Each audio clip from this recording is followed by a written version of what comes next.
Well, hi there, Victor Bra speaking to you, anarchist artist. Okay, today we are going to talk about the political philosophy of Ayn Rand. And it's my intention in this video to make the case that Rand's political philosophy does lead to free market anarchism. And I know that that's probably getting a lot of face palms and from the orthodox objectivists. I know they're tearing their hair out. But let me say it again. Ayn Rand's political philosophy logically leads to free market anarchism. As she defines her political philosophy, that's what it would come to. That's not to say that Rand is interchangeable with other small government minarchists. She has somewhat of a unique approach when it comes to her political philosophy. She's basically a throwback to the classical liberals.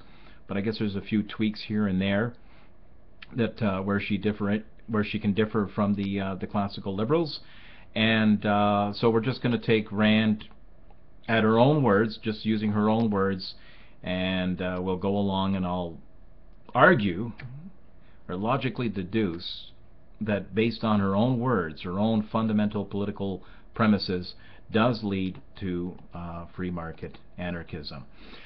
So let's begin this by quoting Rand. That might be a good start. And this is very important, so do listen up. The basic political principle of the objectivist ethics is, no man may initiate the use of physical force against others. No man or group or society or government has the right to assume the role of a criminal and initiate the use of physical compulsion against any man. Men have the right to use physical force only in retaliation, etc., etc., etc. So, but listen to the first part there. The basic principle of the objectivist ethics is, no man may initiate the use of physical force against others. Initiate.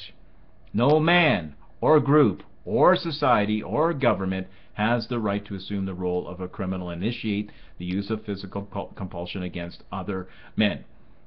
It is the individual that has individual rights. There is no collective rights, there's no society rights that trumps and squashes individual rights. So, but how does a government fund itself, though? That is the question. How does a government fund itself? Through compulsory taxation. Yes, that's it, but we can't have that.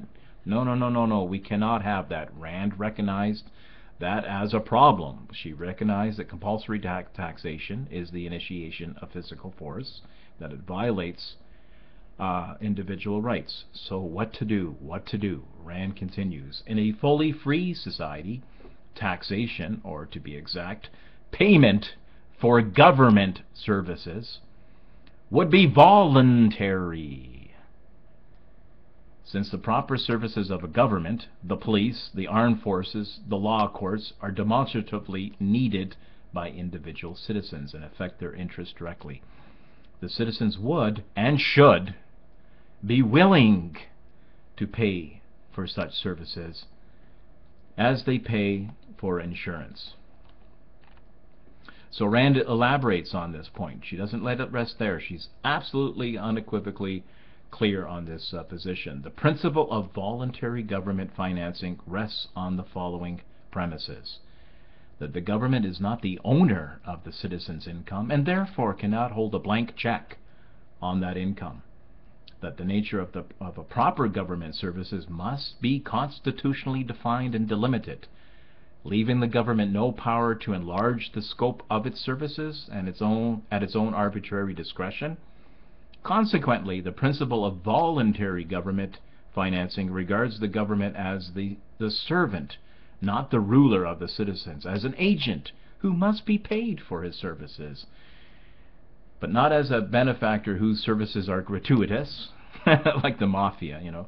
Hey, $1,000 a month, to protect you in case your store burns down. And who may not dispense something for nothing. Okay, so the government services are specific.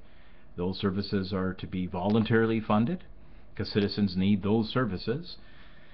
And so therefore we come to the purpose of government entails three, and only three functions. Only three functions. The police, to protect men from criminals.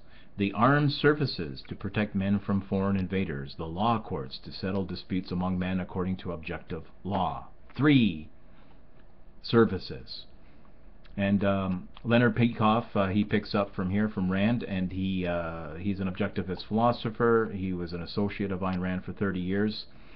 And he states that the state must not intervene to undertake to provide men with economic standards, whether in regards to goods or services or conditions of trade. A proper government offers freedom from coercion, including fraud, not the responsibility of self-sustenance. Politicians must have nothing to do with production or distribution. They may not build, manage, or regulate schools, hospitals, utilities, roads, post offices, railroads, banks, nor hand out subsidies, franchises, tariff protection, social security, minimum wage laws, etc. Three functions, that's it. There is a separation of economics and the state, as there is a separation of church and state. So, consider all of this, of what we have before us right here. Okay. A government is to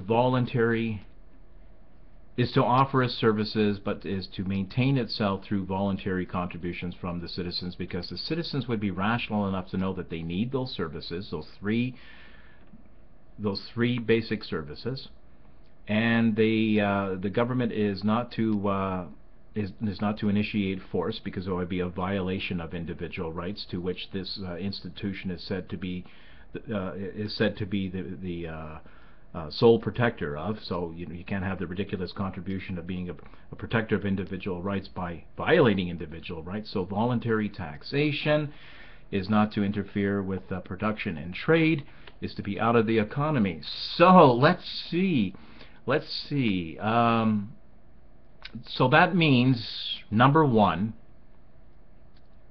the government can only properly sustain itself via voluntary taxation or voluntary contributions, and there is to be no interference into production and trade. So that means that the government does not have any purpose in being instrumental behind the money supply. So that would mean there would be voluntary and competitive currencies then on the market. So they would have no centralized control over the money supply. That's very interesting, very interesting. And voluntary contributions to the government. So for those people who want or need those services, they would have that. But of course they can get those services from other groups of people, because the government, what is that? It's just a group of individual human beings, right? So what special magical role have been allotted to them where they hold a monopoly on anything? I mean, because after all, you cannot initiate the physical force against other people. So a man or a group of human beings offering dispute resolution and or private police services are not violating rights.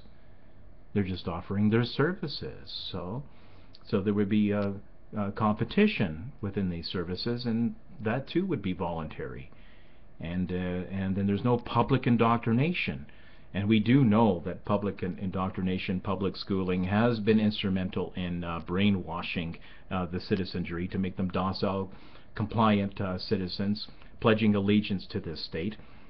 So there'd be no tampering within the ideology or the private morals of individuals, and there's not to be any interference in their economic lives. So are we really to believe that the government would not vanish under these conditions, with these philosophical premises of individual rights, of separation of state and economics, of voluntary contributions? This government somehow is going to still be around, it would not go poof, it would not join into the mainstream of free market anarchism. Piece it all together. I think it's very clear, and it's one thing that objectivists who are supposed to be the paragons of intellectual honesty and integrity, just do not broach. They will not tackle this subject head on. If you get into a debate with an objectivist on these subjects, on this very subject, they'll resort immediately to utilitarianism and pragmatism. That will be the tenor of their rebuttals and their arguments back at you. You can't have, because it would lead to chaos, and so they have the utilitarian arguments, and it's not practical, because you'd have all these competing services, and they would overlap, and there would be epistemological chaos. All they have is pragmatic utilitarian arguments. But we can know as free market anarchists that we argue from principle, first principles. And it's by that standard that we are right and they are dead wrong, as they've been wrong for many years, as the entire apparatus of the state has been a blood-drenched wrong for all time. Victor Pross signing out, anarchist artist. Pop goes the culture.